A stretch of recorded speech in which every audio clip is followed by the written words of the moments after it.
Hey, welcome back. So today we're diving into something that doesn't get talked about nearly enough. What it actually feels like when your family is going through a rough patch. Not rough like someone forgot to buy milk. I mean the kind of rough where you lie awake at night, wondering if everything you've built is quietly unraveling.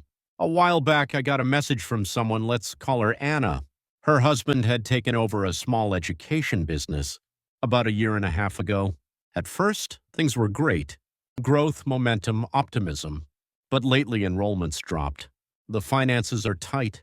And her husband, he's running on fumes. At the same time, their teenage son just started at a competitive boarding school. Middle school had been smooth sailing.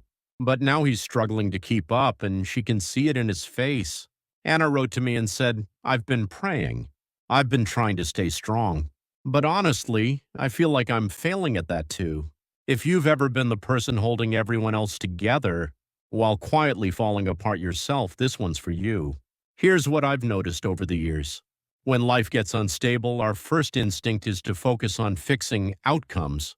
We pray, we plan, we hope for the business to recover, for the kid to get better grades, for the stress to just go away. But underneath all that, there's usually something deeper going on. What we're really asking for is this: I want life to go the way I planned. And when it doesn't, we don't just feel disappointed, we feel unsafe. Now, here's a truth that most of us resist with every fiber of our being. Life does not reliably bend to our preferences. Not in business, not in parenting, not in health, not in relationships. We live in a culture that tells us, work hard and you'll succeed. Think positive and good things will come. Plan carefully and you'll stay in control. And look, there's value in all of that. But it's also incomplete, because the reality is you can work incredibly hard and still lose. You can prepare meticulously and still fail. You can love someone deeply and still watch them struggle. That doesn't mean effort is pointless. It means outcomes are never fully in our hands. The anxiety Anna is feeling, it's not really about the money. It's not really about the grades. It's about losing control. And our minds absolutely hate that feeling. Now, a lot of people turn to prayer or faith or manifestation during hard times. And that's beautiful. I'm not here to knock anyone's belief system. But here's a pattern I've seen trip people up, myself included, honestly. Sometimes without realizing it, we turn faith into a control mechanism. The hidden belief becomes, if I pray hard enough, if I believe strongly enough, things will go my way.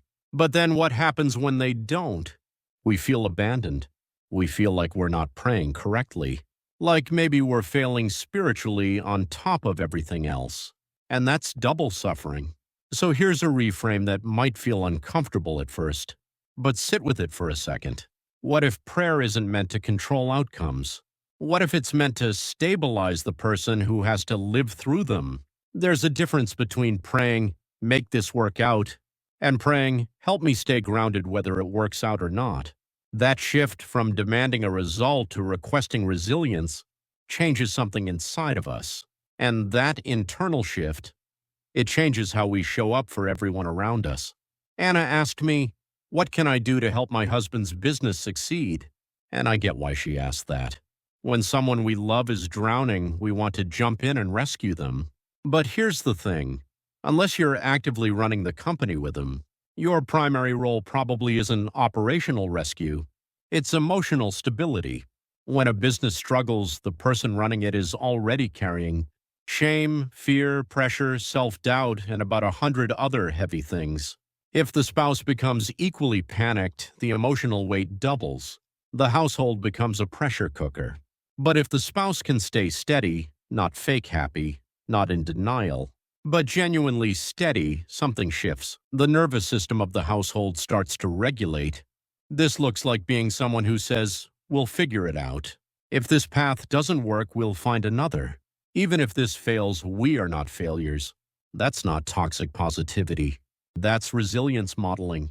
And here's the paradox. The calmer you are, the more clearly your partner can think. Anxiety narrows focus. Calm expands it. Stability isn't passive, it's actually strategic. Now let's talk about the son. He did well before. Now he's struggling. And as a parent, it's natural to panic, to wonder, did we make the wrong call? Is he falling behind? Do we need to intervene right now? But here's what I've learned, and this might bring some relief. When high-achieving kids enter more competitive environments, temporary struggle is normal. It's almost expected. And developmentally, adolescence isn't just about performance. It's about identity formation. When kids face difficulty, they're not necessarily breaking. They're reorganizing. If everything always came easily, resilience would never develop. Confidence that only exists when you're winning isn't really confidence. It's just momentum. One of the most powerful things a parent can communicate during a hard season is this: you matter more than your grades. Your worth is not up for debate. When a kid knows their value is secure, even if they fail, their nervous system relaxes just enough to grow. Okay, let's clear something up. Because I know what some of you might be thinking. So you're saying just accept it? Do nothing? Let everything fall apart? No, acceptance is not passivity. You can still review the finances. You can still create contingency plans. You can still have hard conversations and explore new strategies. The difference is that you do those things from steadiness, not panic. Here's a simple exercise I've found useful. 1. Write down the worst realistic scenario. 2. Write down how you'd respond if that actually happened. 3. Identify what's genuinely in your control. 4. Release the rest. This takes vague, swirling dread and turns it into something manageable. And manageable is where progress starts. For those of you who pray, here's a version you might try. Instead of, please let everything succeed, try, help me stay grounded in uncertainty. Give me clarity, not control. Let me respond wisely, whatever comes. And thank you for the strength we already have. Gratitude in the middle of instability isn't naive. It's nervous system training. It shifts the body out of threat mode, and a regulated body makes better decisions. And a situation isn't rare.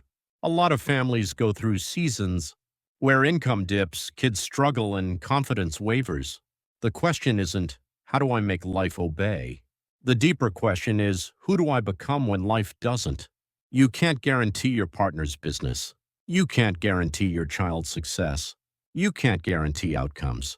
But you can cultivate emotional steadiness, thoughtful action, loving presence, perspective, adaptability, and ironically, those qualities often create the strongest foundation for recovery.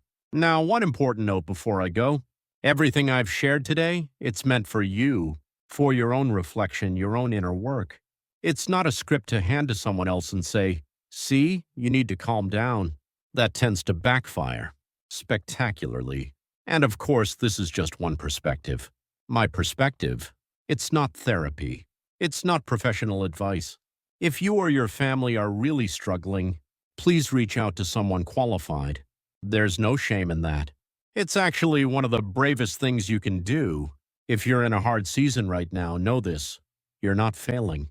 You're being invited to grow in ways that comfort never could have demanded. And that growth, no market downturn can take it from you. Thanks for being here.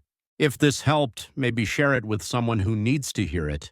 And remember, control is limited, but capacity, that can always expand. I'll see you in the next one.